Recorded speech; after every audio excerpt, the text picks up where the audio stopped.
Nada transformou tanto o videogame quanto o advento da internet. Nós fomos obrigados a parar de vender as unidades, porque estávamos vendendo mais rápido do que o nosso servidor era capaz de aguentar. Vem cá, monstro, vem cá! De repente, mundos virtuais estavam conectados. Eu podia jogar com pessoas do mundo inteiro. E isso foi um êxtase. E vidas alternativas surgiram em um novo gênero viciante de videogame. É o sonho de toda criança. Os games estão nos tornando viciados em máquinas, isso é óbvio. Será que vai chegar o dia em que alguém vai viver exclusivamente no videogame? Bom, você está prestes a descobrir.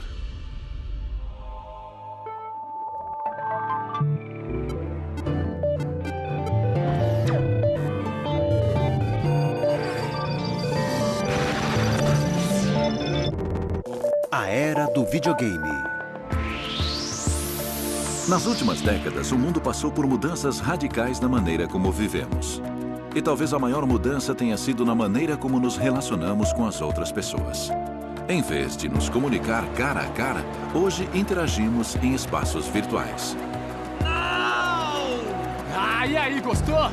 O que eu acho mais impressionante é que pessoas do mundo inteiro, independentemente de onde estejam, podem se conectar digitalmente em tempo real para compartilhar experiências no mundo virtual.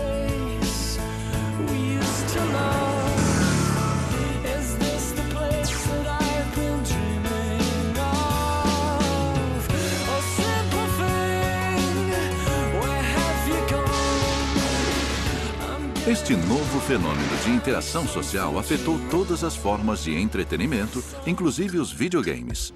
Enquanto alguns trabalhavam incessantemente para aperfeiçoar a inteligência artificial dos computadores, outros tinham a intenção de se conectar à mente humana. Por melhor que seja a inteligência artificial, não há nada mais satisfatório do que jogar com outro ser humano. Por isso a internet mudou a maneira de se fazer os jogos. E por sua vez, a estrada da informação transformou toda uma nova geração de jogadores. Eles ouvem iPod, enviam torpedos, atualizam o blog e assistem à TV tudo ao mesmo tempo. Se você tirar uma dessas coisas, vão sentir falta e ficar chateados com isso. Temos que fazer os jogos assim, mas não era assim quando crescemos, fazíamos uma coisa de cada vez. Mas as sementes deste novo e corajoso mundo virtual foram plantadas muito antes do que podemos imaginar.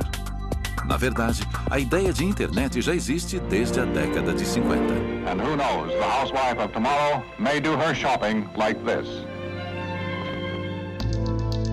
E ao contrário dos aplicativos de hoje, as origens da internet não tinham nada a ver com entretenimento. A internet nasceu da ARPANET, que era uma rede militar criada para sobreviver à guerra nuclear.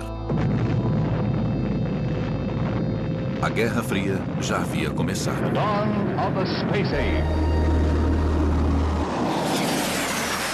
Depois que a União Soviética lançou o Sputnik em 1957, os Estados Unidos criaram a ARPA, uma agência de projetos de pesquisa avançada com o objetivo de recuperar a liderança em ciência e tecnologia.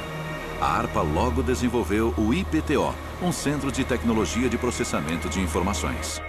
Este centro contava pela primeira vez com uma rede de radares espalhados pelo país. Depois de anos de colaboração entre a ARPA, empresas privadas como a Honeywell Technologies e várias faculdades norte-americanas, em 29 de outubro de 1969, na Universidade da Califórnia, em Los Angeles, ganhava vida aquilo que passaria a se chamar ARPANET.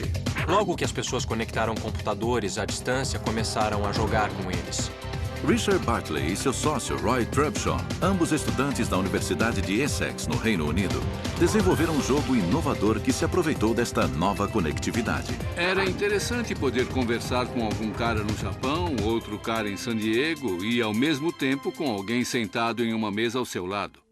Em 1979, os programadores lançaram um jogo de múltiplos usuários que mais tarde seria chamado de MUD. MUD é a sigla em inglês para domínio de múltiplos usuários. É um mundo textual online em que as pessoas interagem com um cenário virtual de fantasia, usando comandos de texto. Alguém, geralmente o mestre de jogo, rodava o programa e dizia às pessoas, conforme elas executavam ações diferentes, quais seriam os resultados dessas ações. Esses jogos não eram tão automatizados. Funcionavam por meio de seres humanos que usavam a internet primitiva e as primeiras salas de bate-papo para recriar a experiência de um domínio virtual com múltiplos jogadores. No início da década de 90, a tecnologia estava explodindo e abria caminho para a World Wide Web. E os mundos virtuais que se tornaram possíveis graças aos MUDs evoluiriam para algo visual, viciante e maciço. A década de 90 trouxe grandes mudanças culturais e tecnológicas que serviriam de alavanca para a World Wide Web. Houve uma explosão das tecnologias de informação, comunicação, interconectividade. Obrigado por ligar para Amazon.com. Muitas casas já tinham computador, tínhamos uma boa largura de banda e o clima político permitiu que até mesmo o Estado subsidiasse a banda larga. E a revolução digital colaborou para gerar uma série de jogos virtuais mundiais. Naquela época, a rede estava começando a atingir um nível comercial. Muitas pessoas estavam ansiosas para se conectar, essencialmente para jogar em ambientes gráficos 3D. Os fãs dos RPGs baseados em texto do início dos anos 80 já podiam aproveitar os mundos tridimensionais envolventes do MMO, tornando os jogos muito mais atraentes. MMO é a sigla de jogos online para múltiplos jogadores ou multiplayer. São games em que você pode criar o seu próprio personagem, viver a aventura em um mundo e conhecer outras pessoas com quem pode colaborar, interagir ou até competir num cenário de fantasia. Quando os usuários jogavam em porões, havia no máximo meia dúzia de pessoas, mas depois elas podiam participar com centenas de milhares de outras, até mesmo milhões. E isso mudou o tipo de experiência que elas tinham. Jogados via internet, os MMOs são visualmente impressionantes e contêm paisagens vastas, onde as pessoas podem jogar, socializar, descarregar as tensões e criar histórias complexas. Uma das primeiras experiências com MMO surgiu em 1991 com o lançamento de Neverwinter Nights. A primeira versão de Neverwinter Nights estava disponível na American Online. Foi uma das primeiras versões de jogos multiplayer online. O jogo tinha gráficos em 2 dimensões, mas em comparação aos games de texto da época dos MUDs, foi um salto gigante. Havia um certo percentual da população que preferia ficar com as comunidades virtuais baseadas em texto, mas depois que tudo começou a ficar mais gráfico e visual, um percentual cada vez maior de pessoas partia para o eu consigo ver você, e depois clicar em você, em vez de eu vou digitar o seu nome. O Neverwinter Nights era limitado a assinantes do provedor American Online. Por isso, o jogo Ultima Online se tornou o primeiro grande sucesso em RPG.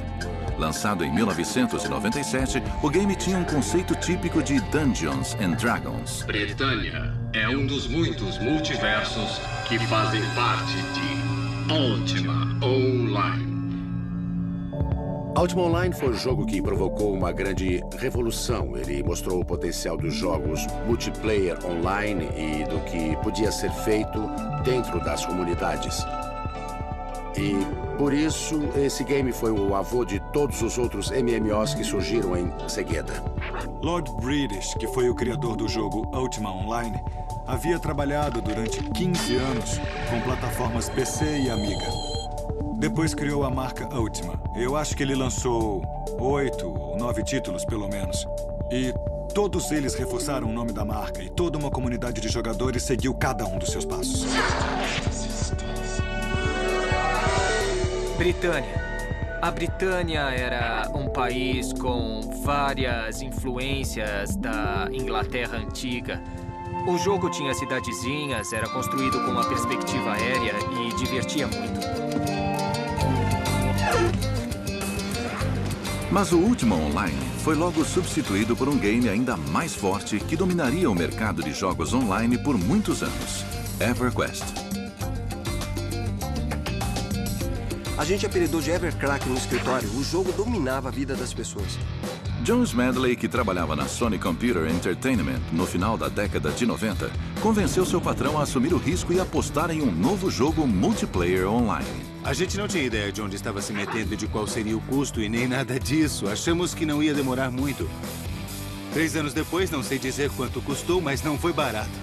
Eu acho que o EverQuest foi muito especial porque foi o primeiro MMO em 3D.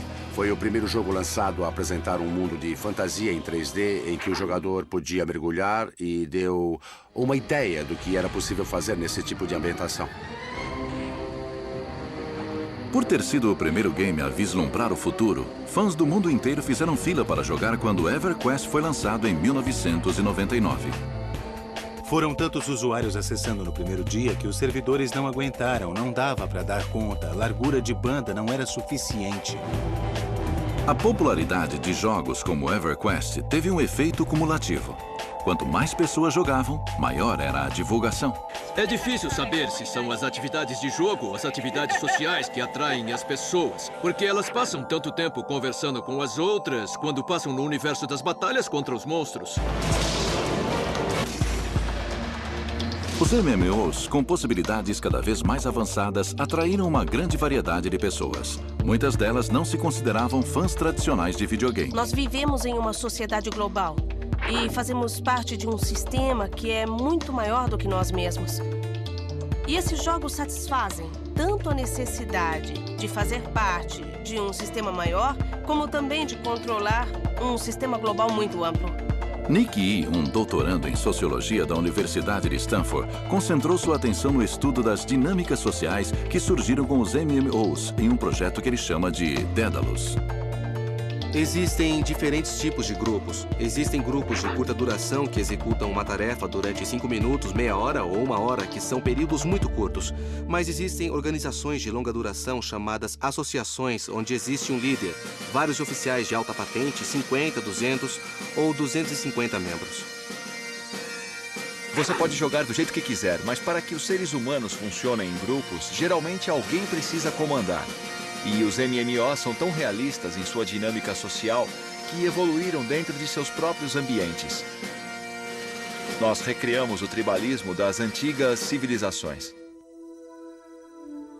Durante muito tempo, os jogos interativos e os videogames foram experiências solitárias. Mas hoje em dia, as pessoas têm vontade de jogar com as outras pessoas. De um jeito parecido com os jogos de salão de antigamente, ou com os jogos de tabuleiro com a família e os amigos.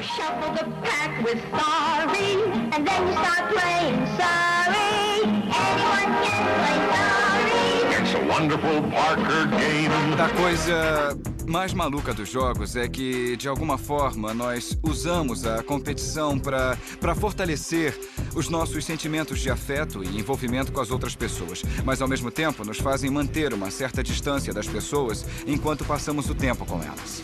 Talvez o MMO mais bem-sucedido da história seja World of Warcraft.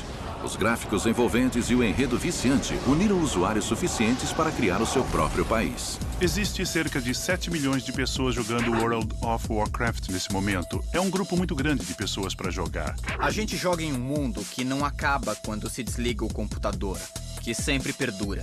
Você pode conhecer amigos, pode inventar personagens, pode até incrementá-los com um monte de parafernálias. Comprar objetos como poções mágicas. É um mundo online impressionante, que está sempre mudando. É totalmente imprevisível. World of Warcraft é o novo Golf. É um dos nomes mais bem cotados hoje em dia no Vale do Silício. Os empresários de videogame e outras pessoas estão fazendo isso para socializar a rede.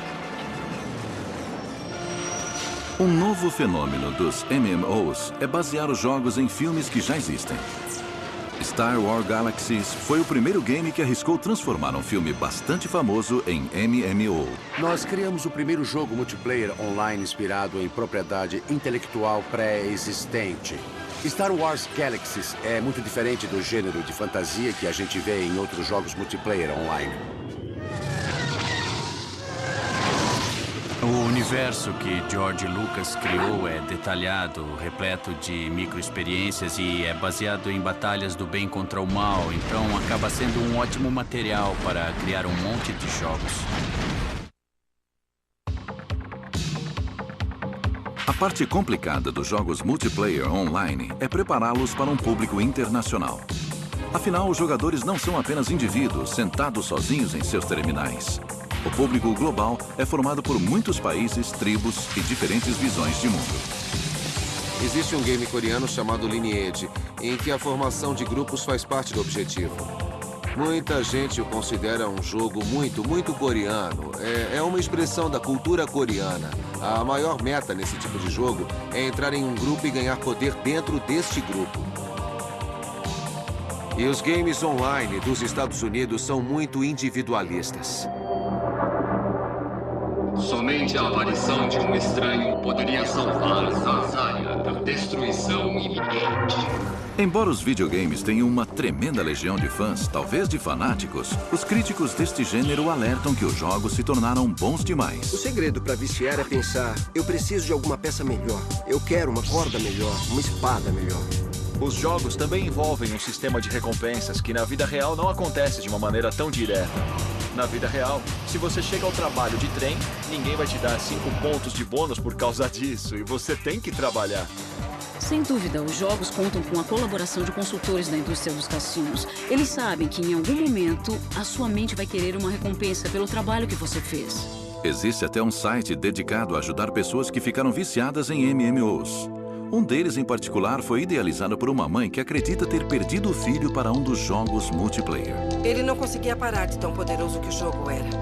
Ele não conseguia sair de perto. Para conseguir lidar com a morte do filho, Liz Woolley de Hudson, no estado de Wisconsin, criou o Online Gamers Anonymous, um site dedicado a ajudar usuários a largar os games. Foi ideia dela de criar um programa de 12 passos e tentar descobrir uma maneira de ajudar as pessoas a superar o vício em videogames por conta própria.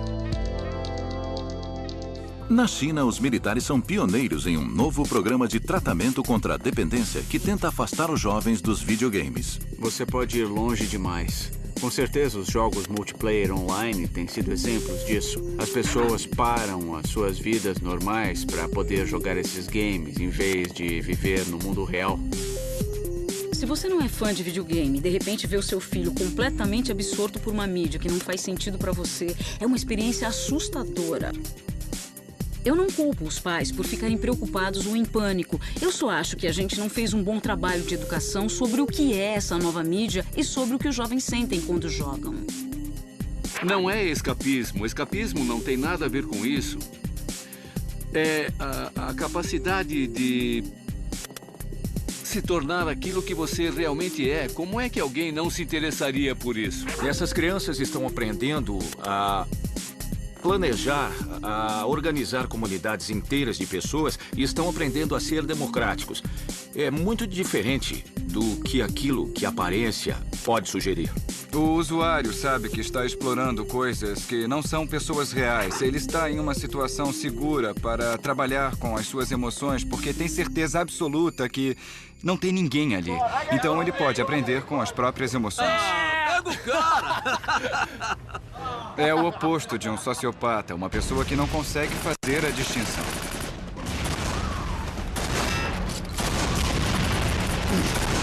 Se não forem os games, o que mais pode ser? O esporte de domingo?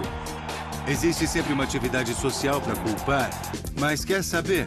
Dá para desligar o computador com um botão. Se você decidir não jogar, tá tudo bem.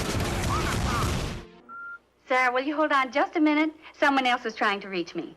Se formos ler os estudos sobre a época em que o telefone foi introduzido, nós vamos encontrar vários textos alarmistas que diziam: ai meu Deus, as pessoas nunca mais vão se encontrar pessoalmente, nunca mais. Elas vão usar o telefone o tempo todo. Sempre que uma nova tecnologia de comunicação aparece, a gente observa preocupações parecidas, que isso pode ser o fim da interação humana com as outras pessoas. Do jeito que as crianças crescem hoje, elas não conhecem nenhuma forma de experiência social que não tenha a participação da internet. Mas eu acho que, ironicamente, elas vão estar mais preparadas para lidar com os entretenimentos eletrônicos do futuro do que a minha geração. Minha geração não sabe quando parar, mas as crianças que estão crescendo agora vão ter uma noção melhor de como equilibrar essas coisas.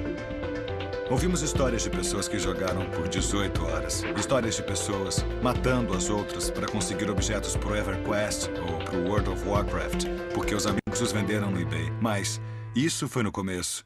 Eu acho que quando todos se acostumam e todas essas coisas passam a ser difundidas, aí a novidade acaba se esgotando e a poeira se assenta. Os meus pais estão muito satisfeitos com o meu trabalho. Alessandro Avalone, um dos jogadores profissionais mais bem cotados da Itália, é um exemplo de uma pessoa que se beneficiou muito com os jogos. Na verdade, como muitos jovens jogadores, ele aprendeu a transformar o videogame em profissão.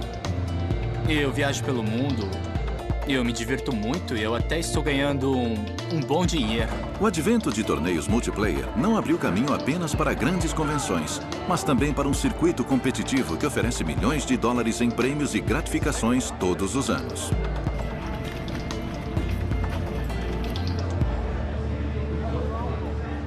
A QuakeCon é uma convenção que dá oportunidade para as pessoas saírem dos porões e dos quartos para viajar pelo país e jogar.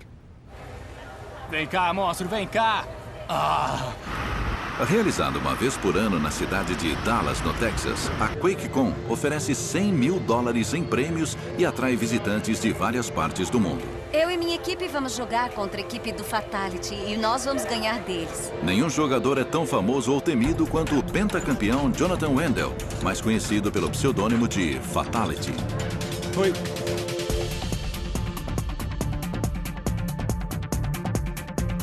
Nascido em Kansas City, ele é um jogador profissional de jogos eletrônicos esportivos e já ganhou mais de 500 mil dólares em prêmios em competições profissionais. Ele é um verdadeiro porta-voz da indústria e também uma das pessoas que está transformando o game profissional em uma tendência. Ele está tentando fazer com que as pessoas entendam que isso é um esporte sério e não apenas um jogo. Embora alguns acreditem que a tecnologia está isolando os jovens, este tipo de conferência reúne os jogadores em grupos sociais tradicionais. E a popularidade das competições continua crescendo. A próxima geração de fãs de videogame, no entanto, pode precisar de um pouco de competição. Hoje existe uma tendência forte nos jogos multiplayer online do jogador também ser o criador. Tá cada vez mais parecido com a web, no sentido de que você se conecta para usar do jeito que você quiser. Os MMOs, na verdade, não são jogos, e sim mundos digitais onde vivemos uma segunda vida, uma nova identidade na ponta dos dedos.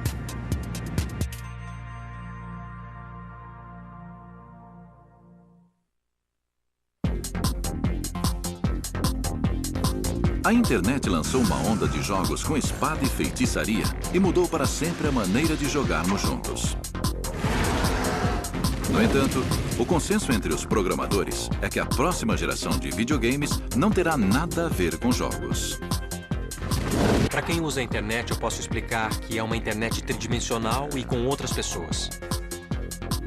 Second Life, produzido pela Linden Lab em São Francisco, é um exemplo de comunidade multiplayer online com muito mais liberdade do que em um videogame tradicional. Second Life é uma plataforma social em que as pessoas podem criar bastante conteúdo, por isso existe uma dinâmica muito diferente entre o Second Life e os MMOs. Com mais de 9 milhões de usuários cadastrados, Second Life cresce a uma taxa exponencial de 15% ao mês. Queremos que seja acessível para um número grande de pessoas e ninguém tem que pagar para participar. Você recebe logo de cara um conjunto completo de ferramentas para criar conteúdos em 3D. No Second Life, você tem um mundo virtual consistente, totalmente em 3D, onde você pode não apenas criar objetos virtuais como casas, padarias, carros, motocicletas, mas também pode configurar os objetos para serem interativos. Wagner James Al é um jornalista que explora o Second Life e escreve um blog diário sobre as histórias de interesse humano que testemunha. Ele descreve o papel da Linden Lab no jogo. É como um deus que criou esse mundo e se torna cada vez mais distante, até que finalmente você entra nesse mundo e ele é todo seu, para ser construído e para ser continuado. Não há mais ninguém lá e você tem que decidir, parece até uma questão existencialista. Quem sou eu? O que é que eu vou fazer nesse mundo?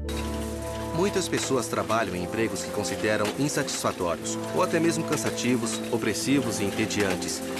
Elas sentem que não podem controlar o mundo e que o mundo já foi escrito para elas. E quando elas se mudam para esse mundo virtual, deixam de ser a secretária sem nome de uma empresa qualquer. Elas ganham poder. Esses games são construídos para que qualquer um se torne um herói. Para entrar em um jogo de interpretação de papéis como Second Life, você precisa primeiro escolher um personagem ou avatar. O motivo que leva as pessoas a preferir o termo avatar é que, às vezes, ele não é um personagem de características humanas. A beleza do avatar está na beleza dessas representações virtuais. Elas podem ser qualquer coisa que quisermos. Por exemplo, eu tenho altura mediana, mas quando jogo no mundo virtual, tendo a ser um pouco mais alto, um pouco mais magro, um pouco mais forte e veloz. As pessoas passam centenas de horas vestindo seus avatares no Second Life, no que os usuários chamam de pele. O Avatar pertence a um mundo muito interessante que me lembra de quando o termo figura de ação foi cunhado. Ele foi empregado no lançamento do G.I. Joe, porque já existia a Barbie, mas a empresa que fabricava o G.I. Joe queria vender os bonequinhos para os meninos. Só que os meninos não brincam de boneca. Os meninos brincam com figuras de ação. Da mesma forma que os adultos não brincam de boneca. Eles brincam com avatares. O Second Life faz estatística do sexo e da idade de todos os usuários e revelou alguns números bem interessantes. Mais ou menos 80% dos personagens femininos dos MMO são desempenhados por homens. Podemos pensar em muitas coisas interessantes a partir daí, como a masculinidade ou como nos últimos 20 ou 30 anos as mulheres foram encorajadas a se tornarem mais masculinas em vários sentidos, mas ainda é tabu para os homens tentarem ser femininos. Existe um forte elemento de autotransformação em tudo isso. O que eu acho interessante do ponto de vista psicológico é como isso influencia o comportamento online. Será que tem consequências na vida real? Eu acho que existe um elemento de escapismo nos mundos virtuais. É a mesma coisa quando as pessoas se interessam pelas fofocas da celebridade, sabe? Elas gostam da sensação de fantasia, de imaginar como é a vida nesse outro mundo mais ilustre. Chamar isso de escapismo pode tornar toda a discussão preconceituosa, porque o escapismo tem uma conotação negativa. Eu acho mais interessante analisar onde as pessoas estão passando o tempo. Tem gente que joga online em vez de passar o tempo assistindo televisão, por exemplo. Então, eles estão trocando o tempo dedicado a uma atividade passiva, que também tende a ser solitária, por uma atividade social interativa e colaborativa. Então, eu acho que já podemos olhar para isso como um aspecto bem positivo. Alguns personagens vão muito além da mudança de sexo e escolhem um avatar sob a forma de um animal ou objeto. A identificação pelo animal é como um totem. Existem muitas culturas no mundo inteiro que acreditam em totens ou no contato com os totens. Você é um lobo, uma águia ou um falcão. É o conceito do animal interno, do animal com o qual você se identifica. Existe uma série de pesquisas sobre como a pessoa se apresenta no mundo virtual, e não importa o tipo de representação visual. Muito do que a pessoa é na realidade tende a ser revelado de qualquer maneira. Se você veste uma camisa bonita, arruma o cabelo, coloca lentes de contato e coisas do tipo, pronto, você é um avatar. É uma virtualização de você mesmo. Depois de anos de trabalho como repórter, Wagner James Au se deparou com inúmeras histórias de usuários que incrementaram suas vidas através do uso de mundos virtuais. Eu vi muita gente que se conheceu no Second Life e trouxe essa amizade para a vida real. Muitas vezes as pessoas se apaixonam. Por isso, o Second Life é uma maneira de aproximar as pessoas. Muitas histórias de pessoas que passam por dificuldades na vida real nos mostram que o Second Life devolveu a elas a sensação de controle sobre as próprias vidas. As histórias, no entanto, nem sempre são edificantes. A vida nem sempre melhora nesta segunda tentativa. Eu li sobre um alemão que se apaixonou por alguém nos Estados Unidos e viajou para encontrá-la, mas não deu certo. De repente, lá estava ele, no meio dos Estados Unidos, sem saber o que fazer. Essas coisas também acontecem. No Second Life, você pode encontrar políticos da vida real concorrendo a cargos, estúdios fotográficos virtuais ou mesmo shows de rock. Eu li uma história sobre detetives particulares que investigam se o seu namorado está te traindo no Second Life. E se estiver, eles tentam pegar no flagra. Você pode ser quem quiser no Second Life. Mas este não é o único MMO social que atrai fãs. O Active World, sediado em Massachusetts, é um universo alternativo que cresce rapidamente. Você pode criar um mundo inteiro e as outras pessoas podem visitar como turistas. Elas podem dar uma volta pelo seu mundo como se estivessem procurando um imóvel. Se gostarem, podem até comprar uma casa e se inscrever para participarem desse mundo. Um dos MMO sociais mais populares é um jogo chamado Entropia. Boa tarde. Eu sou Saya King. Hoje vamos mostrar uma coisa verdadeiramente espetacular. Vamos te levar para dentro do universo virtual do projeto Entropia. Projetado pela empresa sueca de software Mindark, o jogo se passa em um universo virtual futurista. A comunidade online do Entropia tem quase 500 mil de participantes inscritos em mais de 200 países. Entropia é um bom exemplo de um jogo que liga o mundo real e o dinheiro do mundo real a um mundo virtual. Existem casos de pessoas que gastaram centenas de milhares de dólares de verdade para comprar um imóvel nesse mundo virtual. John Jacobs, conhecido pelo avatar Never Die, hipotecou sua casa verdadeira em Miami para comprar uma casa noturna no mundo virtual de Entropia. Ele recuperou o investimento em menos de um ano. Eu arrecadei $100 mil depois de 8 semanas de funcionamento. Eu tenho um shopping center. Tem 64 lojas. A avaliação atual é de $750 por loja. Todas essas pessoas têm pequenos lucros aqui e ali com vários objetos. Na verdade, a economia virtual é um fenômeno constante nos MMOs. O preço de qualquer coisa no Star Wars Galaxies é controlado pelos jogadores. É bem provável que você compre uma arma de alguém que é construído dentro do jogo e as pessoas determinam quanto cobrar com base na lei da oferta e da procura. Julian DeBell, autor do livro Play Money, passou um ano trabalhando para tentar ganhar a vida na economia virtual dos jogos online de interpretação de papéis. Ele conseguiu fazer isso comprando e vendendo itens virtuais em troca de dinheiro do mundo real. Você tem alguma coisa que outra pessoa precisa. Ela tem alguma coisa que você quer. É só trocar. Depois que isso acontece... Bom, por que não simplificar e colocar uma moeda? Depois que a moeda aparece, a economia começa a acontecer. É bem simples. Se você entrar num site de vendas, vai ver personagens e objetos desse mundo virtual à venda no site. As pessoas perguntam, por que gastar dinheiro de verdade com isso? Bom, é porque eu levei 100 horas para desenvolver aquele personagem e 100 horas do meu tempo tem valor. Eu até posso estipular monetariamente que valor é esse. Se tem um cara ali dentro torrando dinheiro, significa que outro cara vai poder ganhar dinheiro lá dentro. Ganhar a vida dentro de mundos virtuais pode algum dia virar uma ocorrência comum. Nas últimas estatísticas que eu vi na Linden Lab, havia 3 mil pessoas ganhando, na vida real, uma renda de $20 mil por ano ou mais. A mais famosa é An She-chung. A pessoa real por trás do avatar mora na Alemanha e ganha cerca de $150 mil por ano. An She-chung também se tornou a primeira milionária real do Second Life comprando e vendendo imóveis virtuais. Há pelo menos 2 maneiras para as pessoas ganharem a vida no Second Life. São 2 categorias, que eu chamo de modelo Donald Trump e Dona Karan. Em outras palavras, muitas pessoas ganham a vida como o Trump negociando imóveis. O outro meio é a moda, o modelo Dona Karan. Existe um grande mercado para as pessoas melhorarem seus avatares, seus alter egos. Os imóveis virtuais são um conceito muito importante no Second Life. Esse jogo atualmente simula um espaço de cerca de 180 km². É mais ou menos 3 vezes o tamanho de Manhattan. Isso está sendo feito com cerca de 3.000 CPUs. Então, como é que a gente faz para controlar o acesso a toda essa potência computacional? A gente pode fazer isso através da ideia de imóveis. Quando você cria um objeto, você tem os direitos de endereço IP sobre ele. Eu chamo isso de declaração de independência. Se você comparar o Second Life aos Estados Unidos, vai perceber que existe um verdadeiro senso de contrato social acontecendo por ali. As pessoas fazem bares, clubes, hotéis, apartamentos, casas. Já se discutiu várias vezes se é necessário ou não pagar para entrar nesses espaços. Mas, como no mundo real, se você vai a uma casa noturna, tem que pagar a entrada na porta. E exatamente como no mundo real, os contratos sociais são baseados em confiança.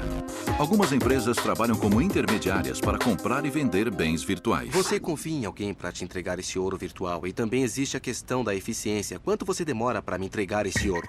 A economia da Terra está diretamente ligada à economia em Calypso. E o seu dinheiro tem valor nos 2 mundos. Embora estas transações sejam aceitas pelos fabricantes de jogos hoje em dia, elas nem sempre são verdade para os usuários, principalmente no que diz respeito aos MMOs tradicionais. Antes de mais nada, considera-se uma coisa execrável usar dinheiro nos games. Nenhum jogador admite que comprou objetos por dinheiro, porque isso prejudica o equilíbrio do jogo. Se você entrar na internet e comprar um personagem de nível 60, isso não significa que você é um jogador de nível 60 de verdade. Significa que você comprou um personagem. As outras pessoas vão perceber e descobrir que você não joga muito bem e não vão gostar nada disso. Você jogou dinheiro fora porque comprou um status que não é seu. Independentemente do debate ético, sempre houve uma explosão de novas oportunidades de marketing para empresas grandes e pequenas nos mundos virtuais. Por exemplo, a American Apparel, que é uma grife da vida real, acabou de abrir uma loja no Second Life. Você pode entrar na loja e comprar uma roupa da American Apparel, que o seu avatar pode vestir quando quiser. Isso ajuda a divulgar a marca American Apparel e também traz informações sobre as roupas que as pessoas têm interesse em comprar. Acredito que eles são um dos primeiros a se mudar para esse espaço e espero que muitos outros façam o mesmo. Apenas no Second Life, as transações atingiram uma taxa de 2.700.000 dólares por mês. Marcas que já apareceram no mundo virtual incluem Coca-Cola, McDonald's, Levi's, Chrysler e Adidas.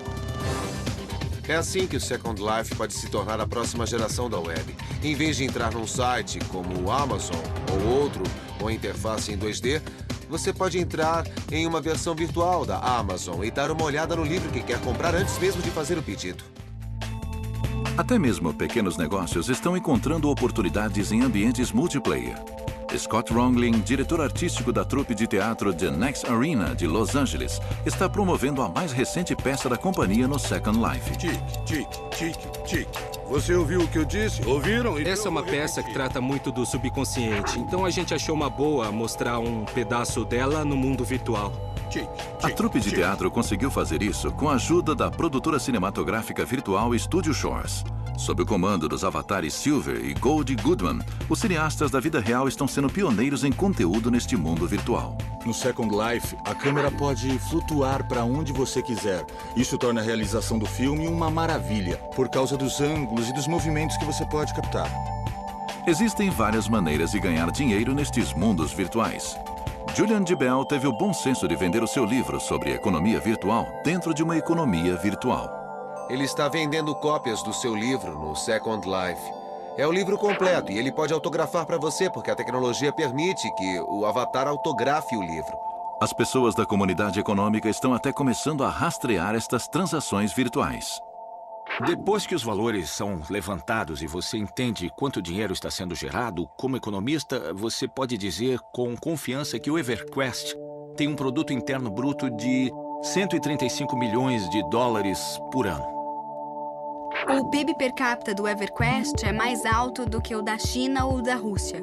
E isso é uma coisa desconcertante. É só pensar que um garoto na Índia, com acesso a uma conta comercial no EverQuest, pode ganhar mais dinheiro real no mundo virtual do que em centenas de quilômetros ao redor do vilarejo dele. A gente pensa que dinheiro é real, não é? A gente pensa que é real, mas esquece que dinheiro foi inventado por decreto, que o Banco Central desejou a existência do dinheiro e declarou o seu valor.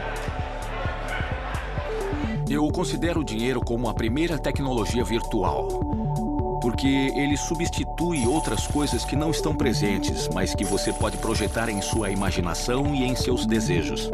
Na verdade, não é que não exista mais uma separação entre a realidade e o mundo virtual. É que o virtual conquistou um valor real. Sinceramente, acho que estamos progredindo para uma globalização muito maior com as realidades virtuais. O mais incrível sobre as realidades virtuais é que não existe absolutamente nenhuma fronteira e há uma quantidade imensa de trocas acontecendo. Em grande parte, os mundos virtuais de hoje foram construídos por entidades privadas com a finalidade de entretenimento. A maioria foi concebida como jogos, mas talvez daqui a algum tempo o termo mundo virtual passe a abranger outros usos nas indústrias de entretenimento, de educação, médica e militar. Um dos melhores aspectos sobre os mundos virtuais de hoje é que eles se parecem muito com a internet em 1994. Em 94, toda empresa, toda organização tinha algum maluco lá dentro que dizia: precisamos entrar na web, precisamos de um site, e o resto da empresa dizia: o quê? E 4 anos depois, eles eram obrigados a registrar um domínio por centenas de milhares de dólares. Alguns programadores anseiam por uma era na qual o mundo inteiro se tornará virtual. Outros argumentam que este dia já chegou.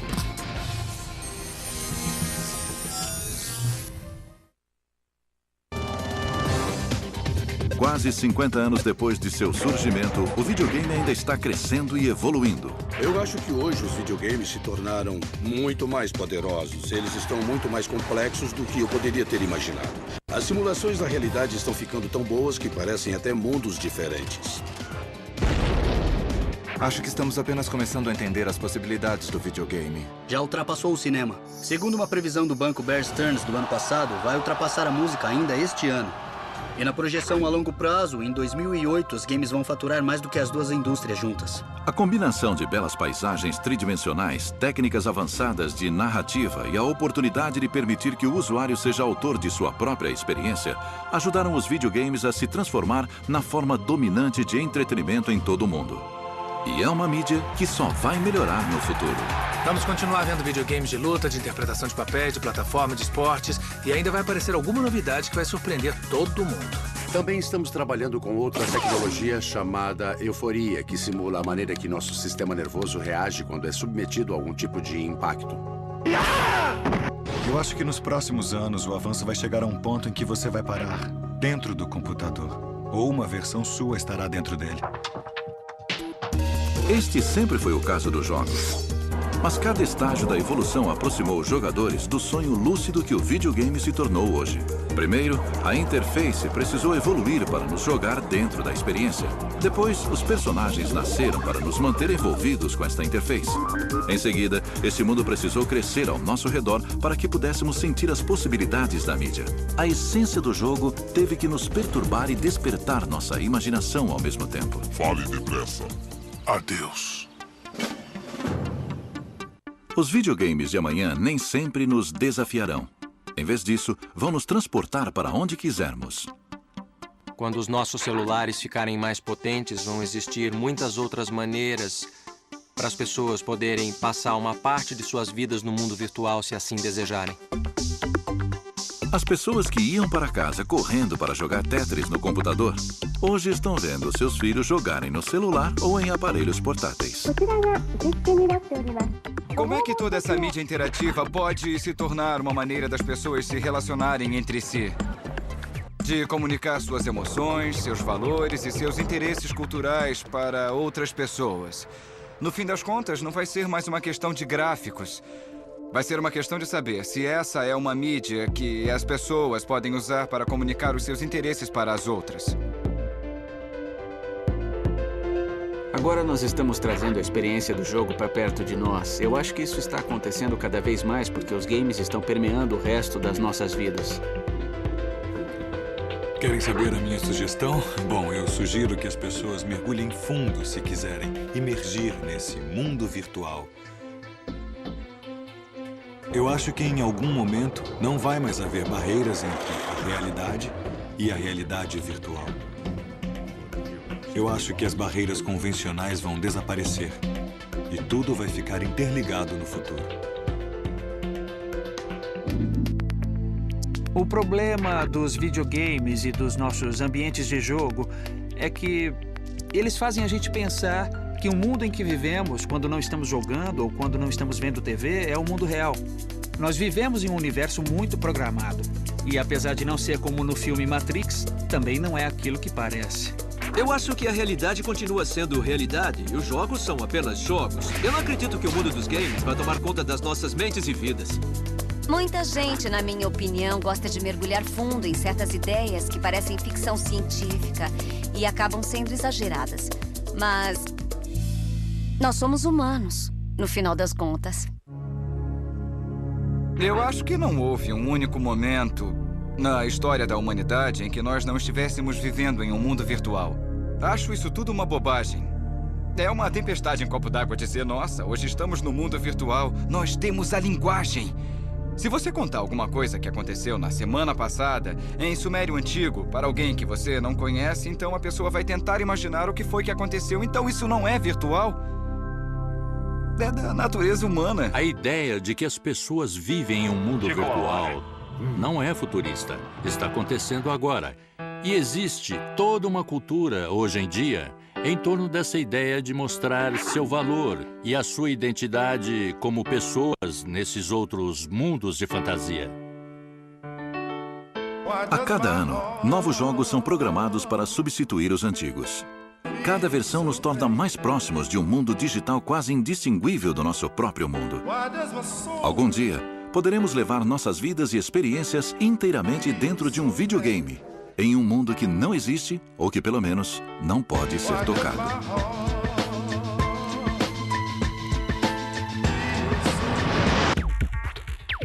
Versão brasileira Vox Mundi.